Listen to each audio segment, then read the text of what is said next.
Boom, there we go. Let's get our Facebook friends up in here. It says I have 1 bar of internet here. Starting, that's not good. But there's 2. Hey, all right. And there we go. Welcome in, guys. Welcome in, and gals. It is August 23rd. God, this month is flying by. And it's Tuesday morning, which means it's time for an episode of Broncos for Breakfast. I am Nick Kendell, and joined by, as always, on these morning shows, Scott Kennedy, who are just coming forward from seeing each other already over on Forging the Falcons for a special Tuesday show. Scott, I'm tired. How you doing? Yeah, I just flew in from Atlanta to Denver, and I can go over to Stamford Bridge at Chelsea here in London pretty quickly too. So a little quick change of the background, a little wardrobe change. Ready to go. I'm interested to talk to you about this game and moving forward. I know there's some folks who are saying, why are we still talking about the Bills game? Well, not everybody has, and there's still a lot of people talking about the Bills game. And there are going to be some repercussions from that game, Nick, like you said, have really already started. Yep. Yeah, the Broncos, and let's say hello to some people first before we get in here. But Kevin Gray coming in saying, good morning, Broncos country. Scott and Nick, hope we find some D-line help. Denver Broncos for life. Let's ride. We got Jeremy Sean coming in saying, morning, fellas, in Broncos country. Good to see you, Jeremy. Hope you're doing well. Diamond Rattler coming in saying, boom, let's ride. Hope you're doing well. Diamond, always good to hear you in here. Diamond always likes to come and say hello, but then we don't hear from you again. So Diamond, let's what's going on? Hopefully you're maybe you're just busy working out. Looks like the gun show in that picture there. So hopefully you're doing well. Dylan Von Arks, of course, the guy. Going to see Dylan hopefully in a couple weeks here at the Monday Night Broncos game week 1. And Dylan says, sup Broncos country. Make sure you guys hit that like button on the way in and subscribe if you haven't already. Like, do what Dylan says, folks. Don't argue. Rob Bucksbaum coming in. Good morning, Nick and Scott. The best MHH team. Rob, you're too kind. Who are the candidates to be cut today? Scott, you put me on the spot with this one, so I'm going to put you on the spot with this one real quick. Anybody on the back end of the roster to you that's like, probably a sayonara? Yeah, man, and you lost one of them already, but basically the interior defensive line. Yeah. On the whole, with Marquiss Spencer, I think you told me he was moved already, and I'm telling you, watching that game, I don't know that I would have let McKelvin Ajim and Jonathan Harris suit up again. Yeah. They're not good enough right now to be backups in the NFL. They were put on skates, and there needs to be changes made there. We've talked about, what concerned you, what didn't. Was that, does this game scare you at all? Yeah, the reserve defensive line scares me because those guys are going to be playing about 1 every 3 snaps, and if you have them in and they can't stop anything, you can't have that. There's fine margins, or you're going to be in a lot of 1-score games where it's 13-10 coming out of halftime. You can't just have the other team go and score a touchdown right away because you can't stop anybody. So I don't know that it'll happen this early, but I don't want McKelvin Ajim on this team. I don't want to see him on the field right now, Nick. Yeah. No, he's him and Jonathan Harris got bullied pretty badly, and the Broncos linebackers didn't look that great either. Justin Strnad, Alex Singleton, and Joe Schobert. Poor angles, poor tackling. Just the front 7 got beat up. And are we going to make a mountain of a molehill here with the Super Bowl favorite Bills beating up the Broncos' 2nd string, 3rd string defense? No, but still, you'd like to see them have a little bit more fight than they did. I'm not writing the Broncos obituary on the season just yet. Yeah, you saw where I put those numbers out as far as how much the because that's what bothered me, Nick, was the defense, not the offense. I don't. If you have 1 reserve offensive lineman in, it can change things. Okay. Yeah. Oh, the Broncos had 2 starters in. Well, Calvin Anderson won. That is your depth. What about the depth on the OL? He wasn't signed to start. That is your depth. Quinn Minor's getting his first action, but the other 3 across the board aren't necessarily your starters. So that doesn't worry me so much. But I actually went and looked at the Bills depth chart and then put the number of snaps next to each one of them. And their first team guys accounted for 95 snaps. Their second team for 219. Guys listed as third team for 253. Guys listed at fourth team counted for 94 snaps. Guys listed as fifth team, both running backs, got 23 snaps. So again, this The ones beat up on the twos, yeah, that was the first 2 drives, and that was with the offensive line. But after that, because then Case Keenum came in, Josh Allen only played, 6 snaps? Yeah, he was out quick. After that, after the first 2 drives, it was pretty much twos on twos, and your twos on defense frightened me as far as the defensive line. Because you mentioned the linebackers, and then I'll turn it back over to you because I've been going on this for a while. The linebackers. The job of the 2 defensive tackles or the 3 guys in a 3-4 is to help keep those linebackers clean. It's to occupy blockers and let those guys flow to the line. And there might have been some bad angles and there's some missed tackles. But if you're that bad, right above the ball, right on the ball, everything else fails. Everything else it becomes a minus. So again, address the interior defensive line, and you're going to do that with your starters when they come in. And then let me start judging the backside of the defense a little bit better, because I don't know what I've got when you can get 8 yards of carry every time right up the gut. Yeah. Yeah, it was rough. The Bills' offensive line and running game looked like a hot knife through butter. There almost the entire game, the first 3 quarters for sure. Bad tackling, bad angles, lack of physicality. I think Nathaniel Hackett in his press conference was asked about the defense. He's like, yeah, they looked a little bit like they were thinking too much, it's just processing everything instead of, reacting to the situation in front of them. So something that you're hoping to get better here. Is it a product of a new scheme? Is that a product of the talent disparity out there? Is it a product of how practice have been run for the Broncos so far? Some people I know, some of the older heads covering the team, like, oh, this team's been softer. How they've been running practice. You're hoping to mitigate injuries. I'd rather have that, and now you're going to start to ramp up. And maybe this game has been somewhat of a wake up call for some of the physicality on that front 7 as well. It does though scream concerns about the depth in that defense, specifically on the defensive line, but also the secondary. Michael Ojemudia dislocated shoulder, not elbow. I think it was shoulder. Did he change it to shoulder? I saw just like Jonas Griffith reaching in for a tackle. His arm got caught. It was almost exactly the same way. Yeah. It maybe was I'm looking for the quote right now. They said elbow after. Elbow. I don't know if they've gone after since then. It's an elbow injury. So he's going to be out for a month, and now you're pretty concerned about your backup secondary there. I thought people are, pounding on Ojemudia, who struggled in the game, no doubt. The Broncos played pretty soft coverage, I thought. But Ojemudia gave a block, but so did rookie pick, who a lot of people want to take over for Ojemudia. Number 27 and Mathis gave up a lot of yards as well out there. So the secondary depth at the cornerback position specifically, concerning. Bassey didn't look good. Faion Hicks was beat repeatedly in the 3rd quarter, I think it was. So cornerback position, the depth there, you love what you have in Patrick Surtain. You're excited about Darby, but after that, it gets a little bit hairy. David Cremello coming in with a $4.99 super over on YouTube. Thank you so much, David. Good morning to you. And yes, I did make it today after my backpacking excursion this week. Slept up on a glacier. It was a pretty good time. He says, I agree 100% about the depth concerns, especially up front. However, we shouldn't jump to conclusions for how the season will unfold.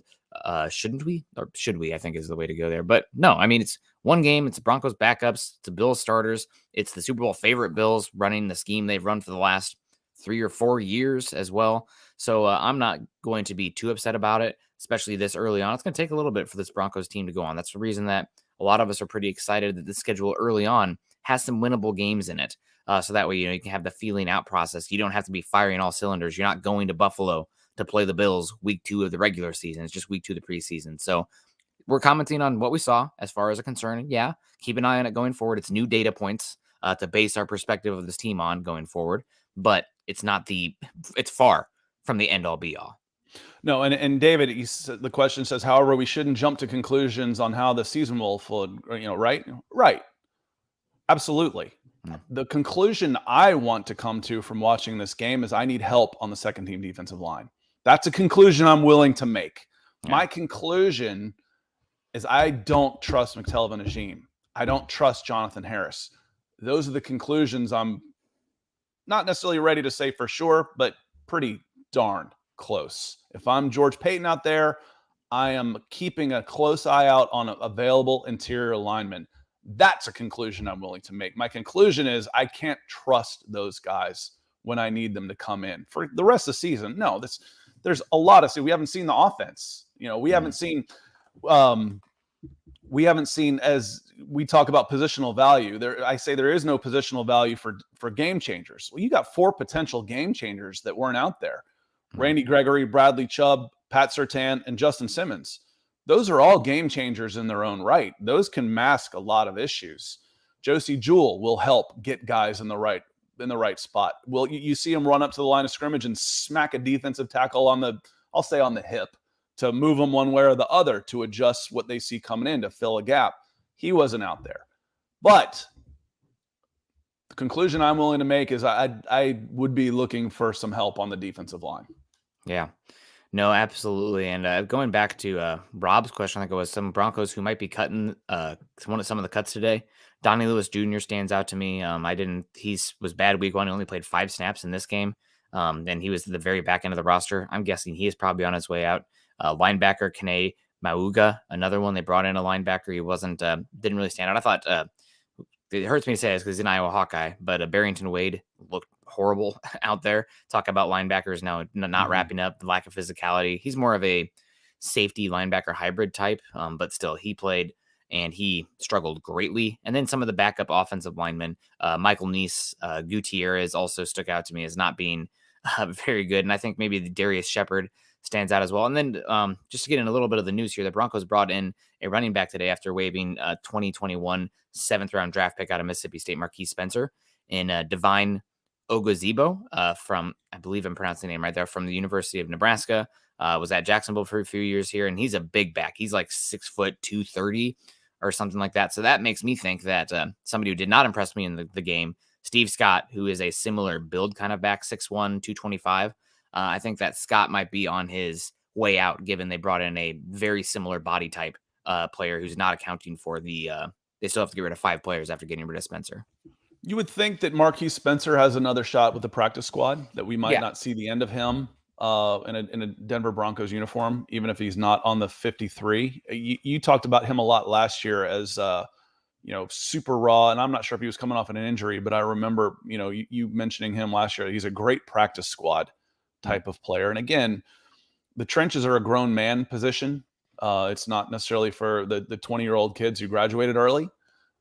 So holding on to him, if you see the raw athleticism and the size and frame, would be a good idea. So we might not see the end of him. And Clee, it's not even the preseason game. And it's worse with college because there are no preseason games. There are no friendlies. So I always call the first week of the season, tis a season for overreaction.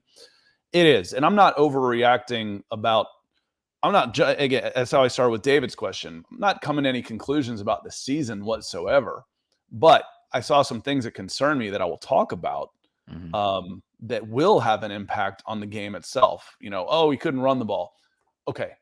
What do I know how you can run the ball based on what we've seen in the first 2 games? I have no idea. Yeah. No idea how the Broncos running game is going to be based on, if all I know about the Broncos is what I watched in the first 2 games, I don't know anything. Yeah. I don't know anything because I haven't seen any of the starters on the offensive line, the quarterback who's going to make a difference, and the running backs. Again, the defensive line, you do want them out there. And I think it was someone came in and said, it was Mr. Hill says, are Ajim and Harris making the team anyway? Well, you'd kind of hoped. There was a time there where we had McTelvin Ajim penciled in as a starter. Yeah. Nick. And those guys are getting reps before the likes of Awuzurike and some of the other interior defensive linemen right now. So it seems like they're higher in the That might have been their chance, Nick. Yeah. Hey, here's your chance. Yep. So it's been, especially Ajim, looks like he's on ice sometimes out there with some of the block or the ability to anchor. And it's been rough in 2 games in a row now. So are we overreacting? Maybe, but it's the new information in the tape we have in front of us to evaluate. Speaking of being in front of us, Jacob Foster, the silent one, coming in with the support over on Facebook. Thank you so much, Jacob. Happy Tuesday to you. Hope you have a good week and that much closer to Friday, that much closer to week 1 for the Broncos. And Mr. Hill, that works. Yeah, Mr. Hill. Not the jackass is bad, but I can just call you Mr. Hill. We got Mr. Bama Hill. X So. too coming in. Want to say hello to some more folks here. Good morning, Broncos country. Good to see you, Bama X. Falling Sloth out there in Cincinnati saying, good morning, Broncos country. Been on vacation last week or so. Had crummy internet and missed y'all. Well, we missed you too, Falling Sloth. Glad you could get out on some vacation. And let We us got know how the zoo job. I know you're up for some other stuff, so hopefully that went well for you. Yeah. Malachi Murr saying it feels good to be in the morning chat, morning orange and blue fam. Don't recognize the name Malachi Murr as much. So good morning to you, Malachi. Thanks for joining us this morning. JJ Johnson, good morning, Nick and Scott in Broncos country. Awesome to see you. We also got DeAndre coming in. The defense played horribly. No heart, no effort, no physicality. I wouldn't say no heart, but the Bills were playing at a different speed than the Broncos defense, especially in the run game. And that made it pretty easy for the pass game to get big chunk yards as well. It was very much a punch. It was a run and gun kind of offense there where they were getting some big shots and got some good play calling too. There was one play where it's like the Broncos sent a cornerback blitz and it was like, okay, they got pressure on him. Oh, perfect timing called screenplay. God bleep and bless it. Of course, nothing's more irritating. Eric says, I hate screenplays. Like, I love screenplays. I love them. A well-executed screenplay where you get those big guys out there running is fun. I love them. It hurts when you get got at the perfect time against those. Fun on the other way though. The sunny days, just smash the like. Smiley face, coffee, thumbs up, multiple hearts. Good morning, Bronco fam. Good to see you, sunny days. More hearts coming in from Dave Glassman as well. Good to see you, Dave, and DeAndre with the hearts as well. Good to see you guys. So yeah, getting into it. Albert Knopper is good to see you also. The Broncos did make a move today. They waived, or yesterday, I guess. They've waived interior defensive lineman / defensive end Marquiss Spencer, 7th round pick out of Mississippi State in the 2021 draft. The second George Paton draft pick, day 3 draft pick. Late, those guys typically don't make teams anyway, very long. But the second George Paton draft pick to be one of the first players off this team. As we get closer and closer to the 53-man roster. And Marquiss Spencer, I thought week 1, apparently in the Cowboys practice, he was the center of multiple kind of scuffles and stirrups there. So kind of maybe that's a data point to consider as well. He had a knee injury that a lot of people thought last week could have been extremely serious. The scans came back, though, that it wasn't as serious. So the Broncos end up putting a injury / waive designation on Marquiss Spencer. That all to me, especially with him being a draft pick, him being raw, makes it seem like he's probably on his way to the practice squad. I think it was you, Scott. Maybe it was Eric, but somebody was decently impressed with his game versus Dallas. Just the flashes out there from number 51. I mentioned Spencer. I thought he had some good and some bad out there. I saw him in the backfield a few times. Again, like you said, flashes. Yeah, absolutely. Inconsistent, a little bit erratic, lack of control a lot of times, which is not what you want from the interior defensive line with gap control. But there's some talent there. So with the injury, given the timing and everything, I would be surprised if he doesn't end up the Broncos being able to stash him on IR or something like that. I mean, they would have had to put him on the 53 to then put him on the IR anyway. So maybe at this point, maybe he gets a little bit lost in the shuffle, but worth monitoring. And also maybe we're making too much of him and his ability, given how bad the Broncos interior defensive lineman has looked through 2 games now. And we're talking about a guy who was behind those starters, quote unquote starters for those games, and is on a different team. So we'll see what happens there with Marquiss Spencer. Mark Schrader coming in saying, what is your opinion on not playing starters for the most part at all in preseason? I'm fine with it. I don't think that as long as they are getting the work in and you trust you have the right type of people in your locker room that are putting in the work, not, it's like when you go into class and you're forced to do worksheets that of stuff you already know because you have 10 students in your class that go home and, watch cartoons or play video games. And those paper cuts are nasty. So, be careful. You don't want injury when you're doing those worksheets. Exactly. But, tunnel. You want to have some adults in the room or some people, actually about the business. And that way they're putting in the work and getting the stuff done, the mental reps, without needing the preseason games where you are one play away from your season being done. I mean, God, I was holding my breath. I'm not pulling for the Bills this year. Fun story, fun fan base. But like Josh Allen even being out there, I'm like, okay, it'd be cool to hit him, just because, go Baron Browning. But God, man, don't hurt him. Don't let him get hurt because that would just be terrible for the game.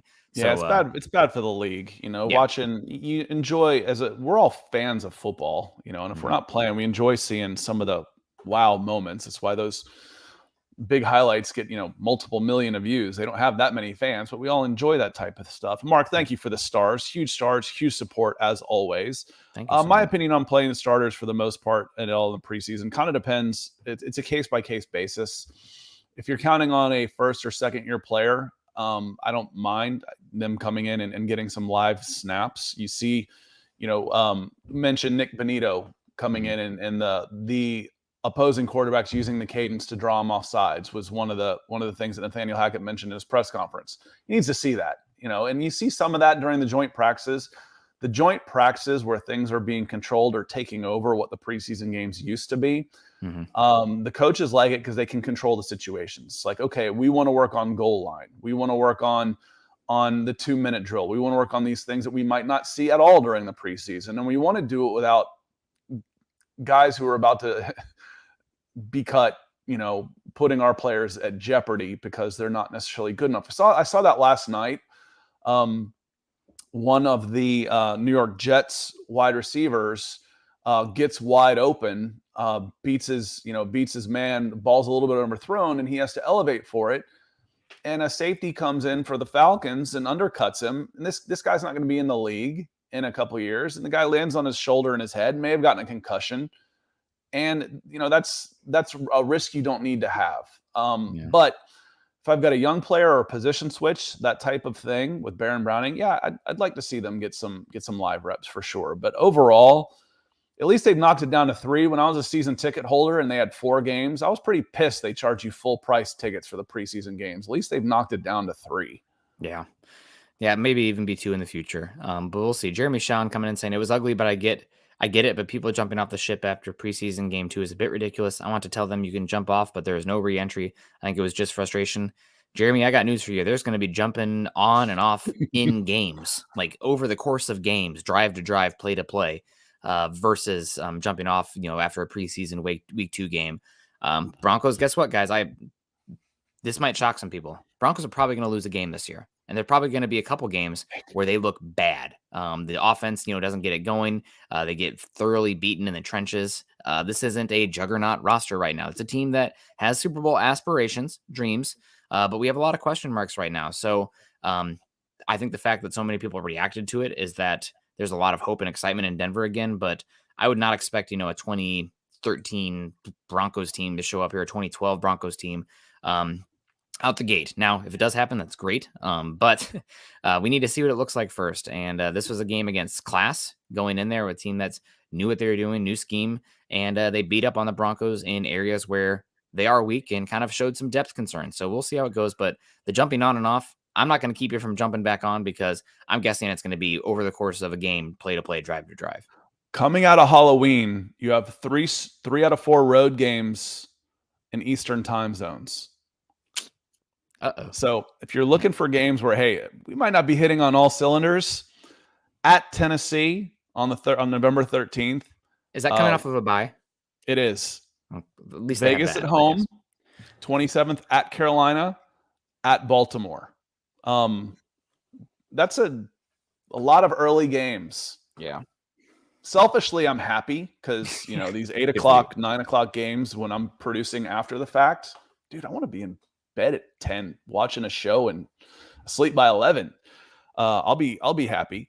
But yeah, you're looking at those and it's a long season. It is. Again, talking about coming to conclusions on individual things, that's one thing. Jumping to conclusions about the entire season, this coaching staff and this roster, come on. No, that's silly. Yep.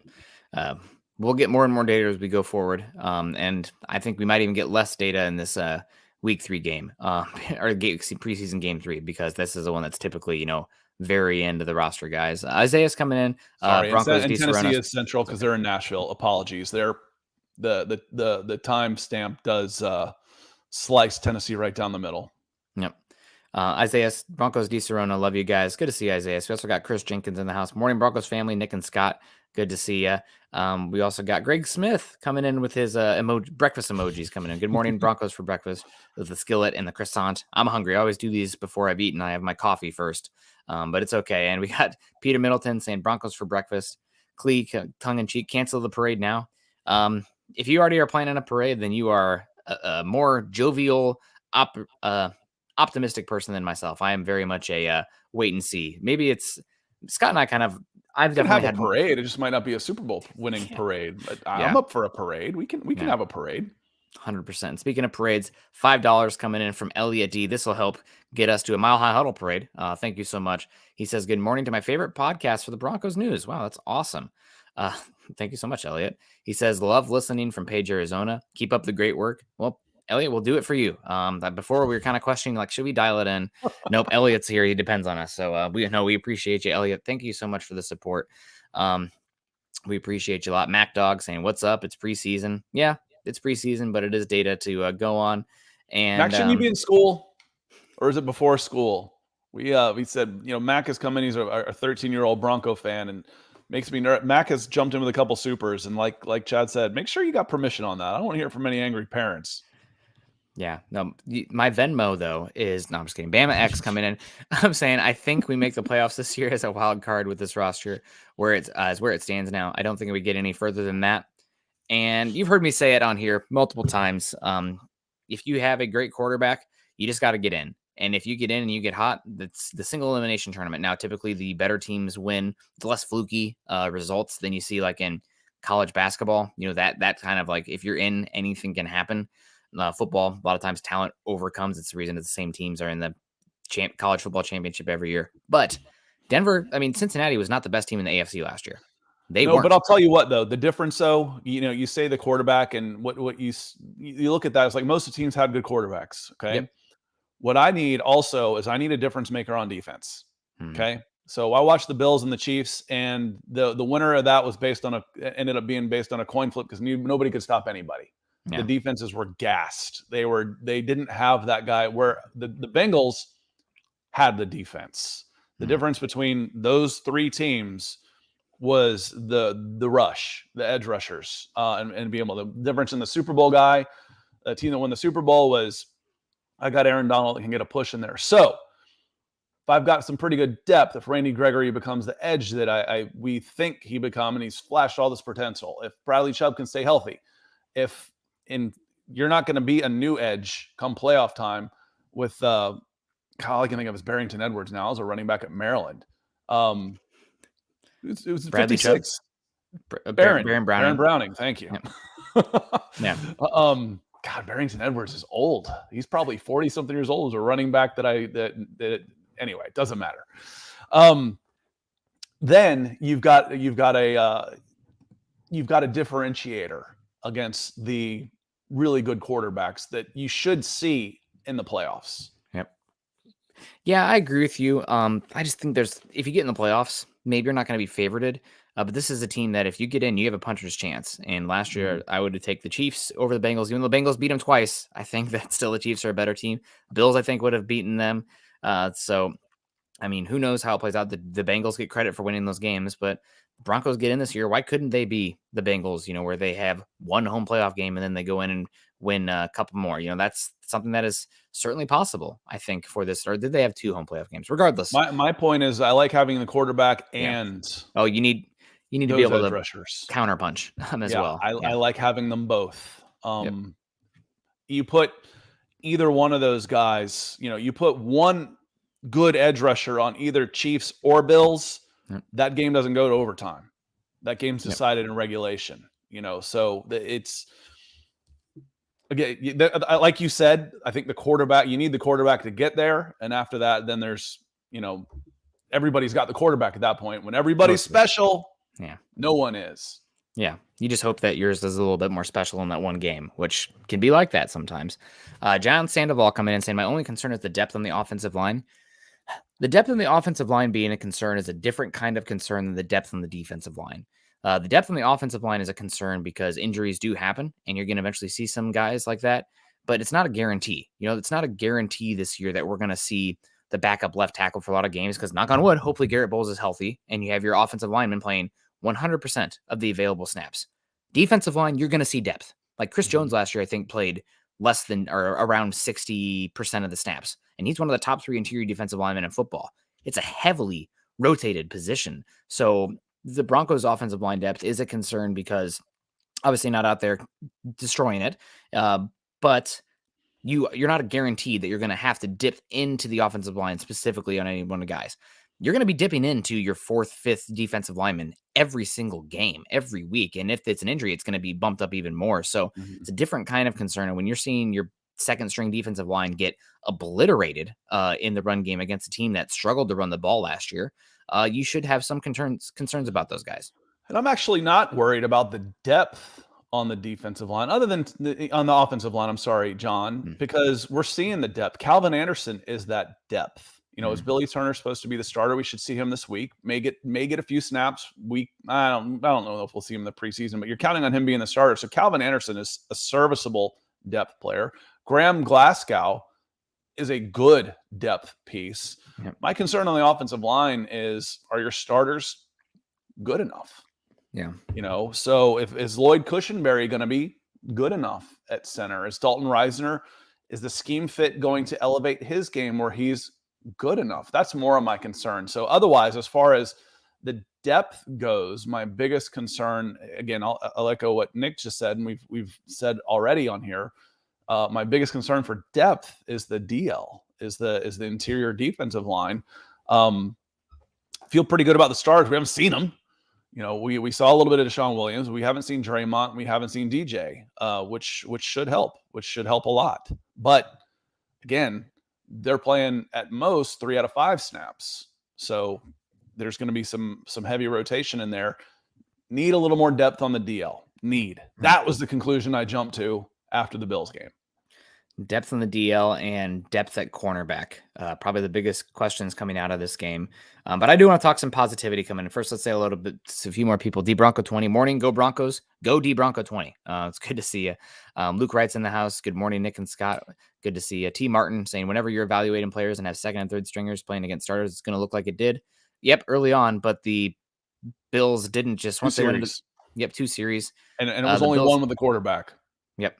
And the Bills continue to beat on the Broncos in the second and third quarter. So yes, it definitely kind of had a snowball effect. Who knows how the game plays if it's, you don't see the starters at all against the Broncos. But yeah, they did not look super good. Josh Johnson looked poor. Brett Rippon had looked a little better there. Granted, the competition level was harder for Josh Johnson. And it's Nathaniel Hackett on the press conference said that they're going to keep pretty much the same order of players going out that they did, meaning to me that Johnson is still the runaway number 2. We were not seeing the practice reps as well. So neither guy are it. It's Tom Moore coming out. I know there's been a little bit of Broncos malcontent, I guess is the word for the Broncos backup quarterback spot. Neither of these guys are it. And in the words of Tom Moore, John Gruden in an interview with Tom Moore said, hey, why don't you practice so much reps with the backup quarterbacks? He's like, if 18 goes down, we're effed. We don't practice effed.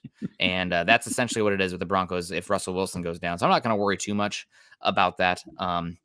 If Russell Wilson goes down, it's going to have to be the other pieces around the quarterback position to help them, not the quarterback coming in and being a savior, because the backup quarterback, for God's sake. But let's keep it going here. Some positives on the game, Scott. We haven't had a chance to talk as much. One that I thought stood out, and the Broncos, we're concerned about the run game and the offensive line and whatnot, but night and day difference, in my opinion, when Mike Boone was out there versus the Bills starters at that, the first 2 series. Than when the Broncos' other running backs came in. The run blocking was not amazing for him, but he made multiple guys miss. He made a couple plays in the pass game. Mike Boone stood out. And then also he had a really pretty good kick return as well. So multiple guys getting kick return opportunities. But hello, Mike Boone, number 26, looking pretty good, looking healthy. I'm excited about that. Yeah, you mentioned special teams. Special teams have looked good. Mike Boone, a Mike Boone sighting. I think that's as many snaps as he's had in the last 2 years. The legendary Mike Boone. But he had a nice catch in traffic and then looked explosive cutting up. So look like, okay, a decent number 3 back. Yeah. I'm not sure $2 million, per or a 5-year 2. Another positive, who the highest graded, at least by PFF, defender 2 weeks in a row has been? Baron Browning. Now that I can get his name out. Yeah. Baron Browning has been the highest graded guy 2 weeks in a row. He didn't play a ton of snaps. He only played 13 this time. I feel like, they're like, okay, we're good. We're good there. But Baron Browning has been a definite positive on this defense for the Denver Broncos and was, again, solid against the Bills. Yeah, he had another good game, getting some pressures out there. I thought the Broncos, a lot of the edge guys looked pretty good. Benito didn't really stand out to me other than the offsides.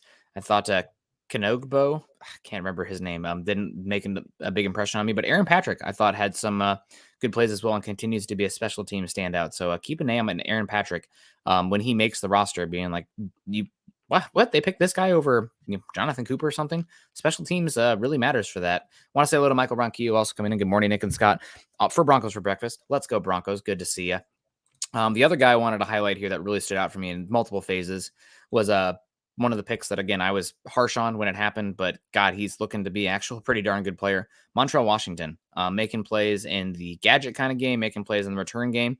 But the one that really caught my eye, there was one of the better passes from Josh Johnson in this game over the middle of the field. I think it was third down, and it was in tight coverage, and he got not walloped, but had to make a contested catch over the middle of the field and came down with it cleanly. That's never a guarantee for the smaller, diminutive wide receivers. Broncos country probably remembers a few packages with Trenton Holiday out there. If you even breathed on him, he fell over in the run of the pass game. Trenton Holiday was a track guy, though. He wasn't a football player. He was like an Olympic track guy. Yes. Issue with Isaiah McKenzie too, early on. The contested catchability. If Montreal Washington's going to make it in this league, he's going to have to probably be a slot. And that means he's going to have to be able to make some tough catches over the middle of the field. We saw one, and that's a big question for me. So I'm excited to see what more he has. Well, Nick, I feel pretty good about the toughness on anybody that returns punts. Yeah. So I question their sanity. I don't necessarily question their toughness. Now, his hands should be good if he's returning punts. His toughness should be good if he's returning punts. But again, until you see it, you're not sure. And I was just checking PFF rankings. Again, they're a nice guide. The second highest rated player was actually Luke Wattenberg. And at center. And what was interesting to me, the most interesting thing on this was his snap count. He played every single snap. He played 66 snaps. So I think the question is because Graham Glasgow did get some work with the number ones at center. Mm-hmm. If there was any shot of him playing center, wouldn't you like to have seen him get a few more live reps, or will we see that more in the third game while we're not sure that Cushenberry's 100% healthy? I don't know if it matters so much because Russell Wilson's not playing. And I think the chemistry between the quarterback and the center there is probably more important. So we're not going to be privy to the information here from where we sit. But if Glasgow's getting a lot of snaps at center as they start to actually simulate game week preparation. And I'm sorry on this, Nick, because didn't Wattenberg play center at Washington or in the game? No, this week over the weekend. Yeah. I remember him at center. I just assumed they actually have him listed at left guard and Glasgow at center with 31 snaps. I think so. Wattenberg played both. Yeah, Wattenberg may have bounced back and forth, but I remember watching him at center. But it sounds like he played, and they may have just screwed it up completely with 66 snaps. If he played all game, that is an outlier in preseason period. Yeah, that's something that we kind of talked about with the offensive linemen in general, right? That's typically what you see with the offensive linemen. They're playing a majority of the snaps. So while it's good to have depth in the offensive line, it's more of a break in case of emergency. You will see your defensive line depth, period. It's just the nature of the position. So right now, I mean, you're talking about probably 30 to 40% of the snaps on the table outside of DJ Jones and Draymond Jones that God knows who that is and what that looks like. And Nick, 8 to 10 defensive backs. Yep.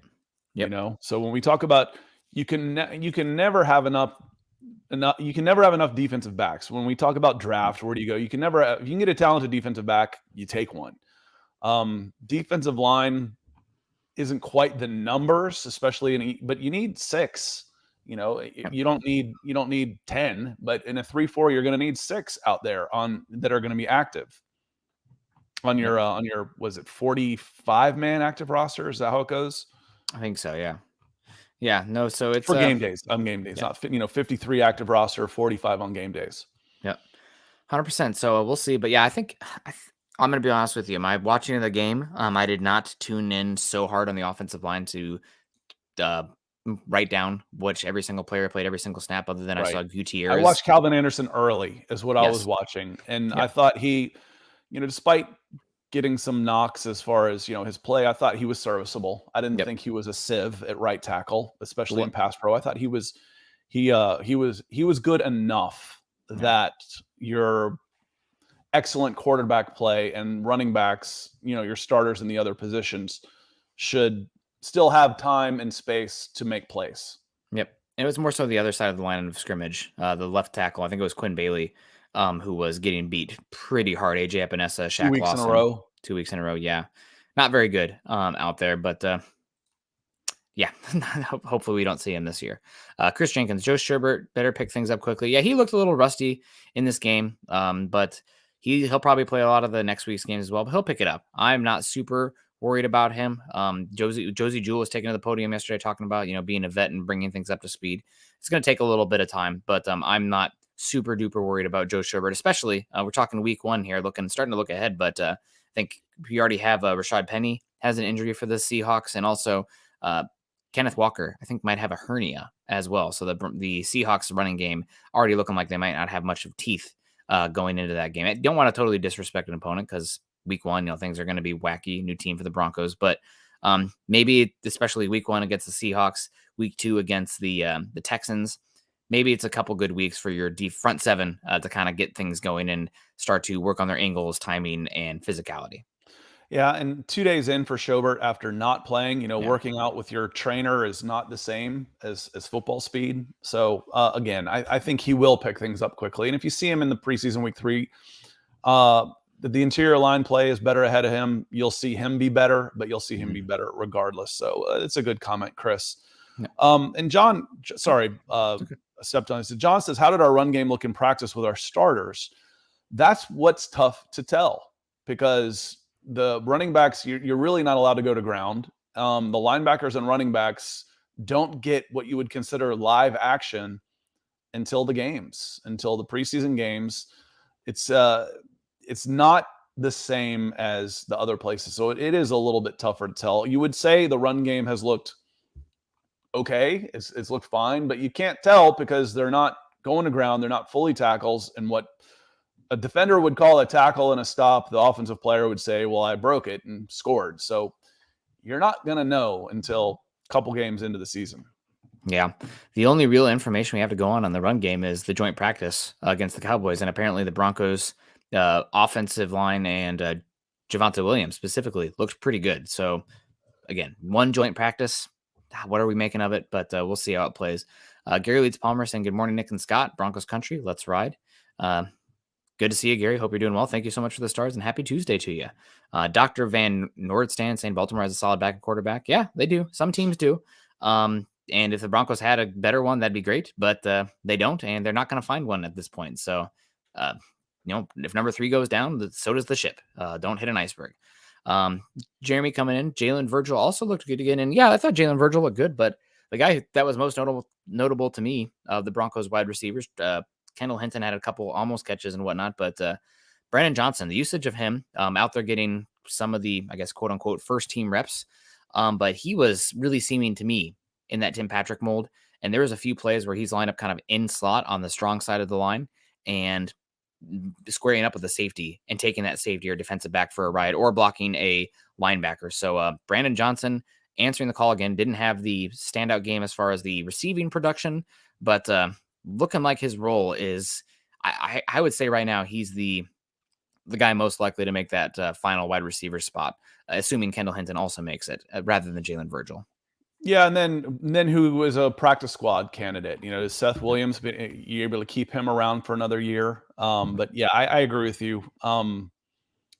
When you start talking about the cuts to the 53, I would be looking at the Broncos wide receivers if I'm another team. I'm looking at the defensive line over on the Bills, and I'm watching the Broncos wide receivers for players that I'm interested in bringing in after cut down day next week.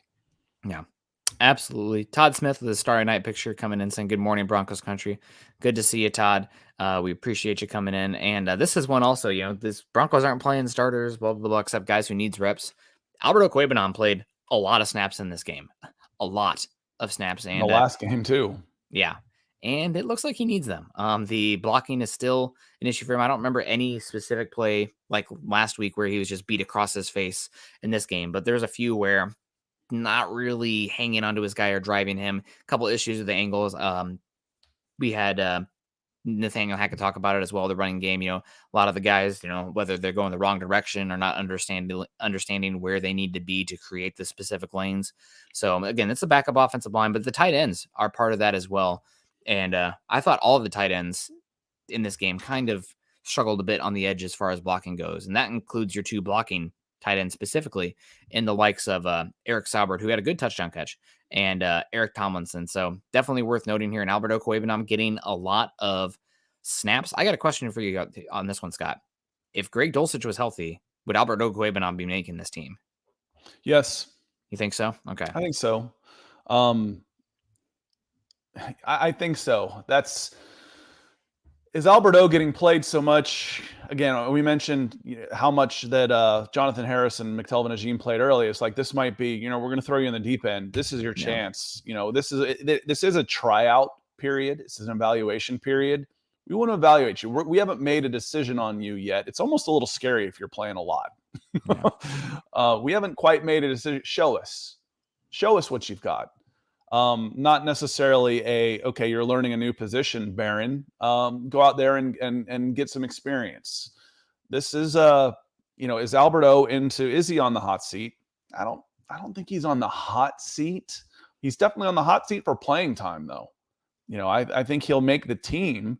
But how many reps does he end up seeing in real games if and when Dulcich becomes healthy? And for next year, I think if he doesn't step up, I think you're looking to upgrade. Yeah. Yep, absolutely. I really think if Dulcich was healthy in here, that would be the guy. Doesn't as Jeremy comes in here, doesn't seem like coaches are big Albert Okwuegbunam guys. Doesn't seem that way. So we'll see how it plays out this season for him as well. Let me see. Any final positive thoughts in this game? It's hard to take away too much from this game as far as positivity goes. Again, Mike Boone really stood out. I thought Brandon Johnson, again, maybe not the most big statistical impact game, but I thought he looked good. And Montrell Washington. Those are the guys who stood out to me a good bit for the Broncos. Other than that, though, a game that we'll be happy to put behind us and move forward as we inch towards the regular season. And final positive in this one. This is kind of when you're waking up in the morning, you're sleepwalking a bit, and then you take a cold shower. This game, hopefully for the Broncos, especially in the physicality department, the run game, and the run defense, the front seven, cold shower in the morning. Okay, right. This is football. This is what it's going to be like to go where we want to go. We're going to have to match the physicality of these guys. And we got our butts handed to us by their starters, no doubt, mostly the starters. But we're going to have to be better there. So wake up call. And speaking of wake up call. But it wasn't mostly the starters. That's the thing. It wasn't. Yeah. Okay. Well, it wasn't. A fifth of the game was the starters. That's not mostly. Yeah. Yep. But then, but that's by the time that's 20%. It didn't stop. It didn't matter who was in there. You don't run for 208 yards on 7.7 yards a carry. Yeah. On 10 plays from your starting offensive line. It wasn't. Again, and that's why I said it's concerning is the defensive line. All right, we've already gone through all the reasons why I was concerned. Yeah. So when you mentioned cold shower, what is something that I've heard Broncos country and y'all say about the previous regime was they deluded themselves into thinking that they were a mediocre quarterback away from contending. Okay, that took a little longer. This was a wake-up call saying we're going to need to make some changes on the defensive line. Yeah. And you found that out. You probably already knew. But it was quite obvious and it was seen. So, do I expect to see some changes on the defensive line over the course of the next 3 weeks? Yes. Yes, I do. Yep, absolutely. Well, folks, we're at 50 minutes, so we're going to have to get on out of here. Well, we appreciate you guys so much for joining us today on Tuesday morning. I'll see you, Scott and I'll see you again tonight. Carl's out, and Luke had something who's going to really jump in, but now gone. So hopefully we'll have some information as far as the Broncos' 5 new cuts, getting from 80 to 75 as we inch closer to that final 53-man roster. We appreciate everyone joining us today. Make sure you're following Scott and I on Twitter. Scott is at Scout Kennedy, and I am at Nick Kendell, MHH. Also, make sure you're following us at BFB_pod as well as at Mile High Huddle. If you haven't done so yet, join our Facebook community at facebook.com/Mile High Huddle Pod and facebook.com/Mile High Huddle. And as the ticker says underneath, go over to YouTube. Please subscribe, like, and share our YouTube channel, this episode, and hit the bell icon there so that way you know when we go live. That's probably, we're more consistent with our timing going live, but some other shows sometimes, air bar of plus 15 minutes, I guess I'll say. So that way, you're not just sitting there twiddling your thumbs. You can be doing something. Oh, we got the alert. We're going live. Time to hop on. So make sure you subscribe to us on Facebook and YouTube so you know when we do go live. So, Mark, thanks for the stars coming in and closing us out. Appreciate it. And then we will have some news to analyze when we come back tonight. So it's not just a rehash. We'll be talking about some of the cuts, and we'll be talking about some of the players who are still in jeopardy over the course of the next week because the big ones are coming. You'll go from 50. It's 5 today. It's 27 in the next 7 days. So lots of changes to be made. And frankly, after what I just said, what I meant by that is, changes are going to be coming. You're going to have 27 guys. No, that's not what I mean. It's going to be more than 27 guys because there's going to be some bodies incoming also on the defensive line. I'm convinced. Yep, going to have to secondary questions as well now with Ozgibo going down. So we'll see how it plays out. But thank you guys so much for joining us today. We're going to get going. We'll see you again tonight. Make sure you guys are tuning in then. Until then, choose kindness and choose compassion. As always, go Broncos.